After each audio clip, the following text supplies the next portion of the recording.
चलिए तो अब अपन करते हैं क्वेश्चन नंबर 7, जहां पर अपन देखते हैं कि डाइस का एक क्वेश्चन मुझे दिया हुआ है। अगर मैं स्टैंडर्ड डाइस की बात करूं तो ऑपोजिट फेसेस का सम 7 होता है, लेकिन यहां पे मुझे अनकन्वेंशनल डाइस दिया हुआ है जिसके अंदर रेंडमली नंबर फिल कर सकते हैं। 1 एंड 2 नंबर को ऑपोजिट यहां ऑलरेडी बताया गया है और बाकी जो नंबर हैं वो ऑपोजिट पेयर पे किसी भी वे में आ सकते हैं। Further each face is coloured either red or yellow with opposite faces always of the same colour, यानी मुझे ऑपोजिट फेसेस को सेम कलर रखना है। साथ में मुझे बोला है 2 dice are considered to have the same design if one of them can be rotated to obtain a dice that has the same numbers and colours on the corresponding faces. मतलब अगर मैंने 2 डाइस थ्रो किए और corresponding face या top face की बात कर लूं, वहां पे नंबर भी सेम आ गए और उनपे कलर भी सेम आ गया, तो मैं उसे सेम डिजाइन कंसीडर करूंगा। मुझे फाइंड करना है कितने डिस्टिंक्ट डाइस में ऐसे डिजाइन कर सकता हूं। तो सबसे पहले कलर की बात कर लेते हैं। मैं किसी भी एक डाइस को पूरी तरह से एक कलर नहीं कर सकता, क्योंकि फिर मैं 2 डाइस थ्रो करूंगा तो कलर मैच नहीं होंगे। यानी मैं एक डाइस पे एक अपोजिट पेयर को रेड कर दूं तो बाकी सबको मैं येलो कर देता हूं। एक और तरीका, अगर एक अपोजिट पेयर पे येलो कर दूं तो बाकी को रेड कर देता हूं, क्योंकि मैं तीन सरफेस पे येलो नहीं कर सकता, अपोजिट सरफेस पे सेम कलर होना चाहिए। तो इस तरह से पॉसिबल 2 केस मेरे पास बनेंगे।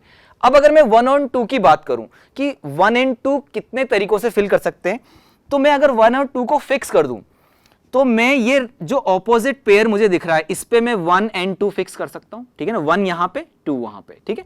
दूसरा तरीका, मैं जो ये येलो वाला जो मेरा सरफेस बचा है उनमें किसी भी एक ऑपोजिट पेयर पे 1 एंड 2, क्योंकि अगर मैं कहीं भी फिल करूंगा येलो कलर तो ऑलरेडी है तो वो एक तरीके से ही माना जाएगा।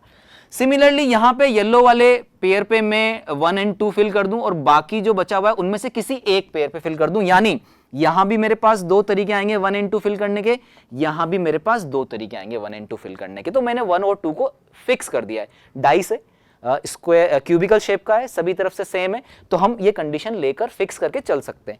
अब बचे हुए नंबर है मेरे पास 3, 4, 5 एंड 6।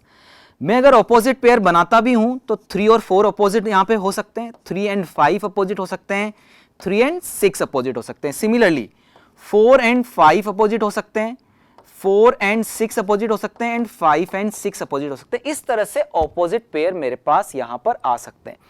अब इन अपोजिट पेयर्स को अगर मैं यहां फिल करता हूं तो कितने तरीकों से मैं फिल कर सकता हूं, बिकॉज ऑफ 1 एंड 2 मैंने फिक्स कर दिए हैं।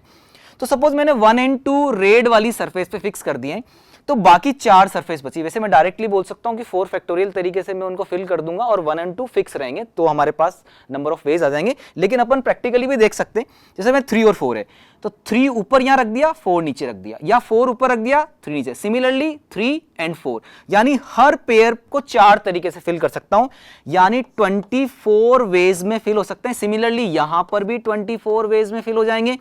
यहां टोटल मेरे पास वेज आए 48, यहां वेज आए 48, यानी मेरे पास टोटल वेज यहां पर हो गए 96। मतलब 96 डिस्टिंक्ट डाइस में यहां पे डिजाइन कर सकता हूं। जब मैं उन्हें थ्रो करूंगा तो कहीं ना कहीं 2 डाइस पे अगर सेम सिचुएशन आती है नंबर की और कलर की, तो मैं उन्हें सेम डिजाइन का कंसीडर करूंगा।